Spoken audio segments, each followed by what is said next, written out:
وده اليوم رقم 43 من حياة مصور في ثانوية عامة، ويعتبر بارت 2 من اليوم ال 42 عشان هنكمل في الفيديو ده الجولة بتاعتنا في المتحف المصري الكبير. وقفنا في الفيديو اللي فات بالظبط عند قبل ما نخش نشوف أغلى قطع أثرية في العالم. ولو ما شفتش الفيديو ده أنصحك تخش على القناة حالا تدور على اليوم ال 42 من حياة مصور في ثانوية عامة وتتفرج عليه، لأنهم عاملين بالظبط قبل ما نخش نشوف القطع الأثرية دي مكان كده عامل زي السينما بيعرضوا فيه حرفيا قصة القطعة دي بالمقبرة اللي لقوها فيها بكل حاجه تخص الملك ده. خلصنا الفيلم القصير ده وطلعنا قعدنا نتفرج على التوابيت اللي لقوه فيها، وحرفيا بجد حاجه تذهل. عارف تذهل زي ايه؟ زي الكونتنت اللي انا بعمله، عشان كده لازم تخش تعملي فولو دلوقتي. حرفيا لقوا الملك اللي احنا بنتكلم عنه جوه التوابيت دي كلها وهي جوه بعض. احنا خلصنا الجزء ده وكان ناقص لنا القطعه الاهم وهي القناع. القناع ده يعتبر اغلى قطعه اثريه موجوده في العالم لحد دلوقتي، ومن كتر ما هو مهم وعليه زحمه حرفيا وقفنا كل الطابور ده قصاد كل الناس دي عشان بس نتفرج. دخلت وصورته من الظهر، وعايزك تاخد لي بالك قوي من التفاصيل والدقه اللي معمول بيه. وطبعا مش محتاج اقول لكم قد ايه الوش كان مذهل يعني، لانه معمول من دهب خالص واحجار كريمه كتيره جدا. خلصت وكان معايا احمد اتصورنا معاه وكده، يبقى احنا يعتبر يعني خلصنا جولتنا في المتحف المصري الكبير والسلم اللي انا كنت نازل من عليه ده اللي اتكلمت عليه في الفيديو اللي فات. اخيرا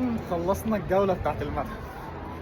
يعني احب اعرف رايك بعد ما خلصت. حاجه اقسم بالله وهم تحفه. لما وصلنا لحد هنا كنا جعانين جدا، فقررنا ناخد بعضنا من المتحف ننزل الحسين عشان ناكل من هناك، ولقينا مكان اسمه فطاطري الحسن قعدنا عنده وجبنا فطير. ويعني كنت قاعد باكل على احلى فيو الواحد ممكن ياكل عليه. ولا يا جماعه اكيد مش قصدي على بدل الرقص دي، يعني اكيد هي الصحبه الحلوه. ودع القاهره خلاص. هنا حرفيا كنا خلصنا رحلتنا وطالعين نركب عشان خلاص مش قادرين. وما تنساش يعني انك تعملي فولو عشان الفيديو ده كله عاملينه على الرحله اللي كسبناها للشخص ساعه ما جبنا 10,000، ما بالكم بقى لما نوصل 50.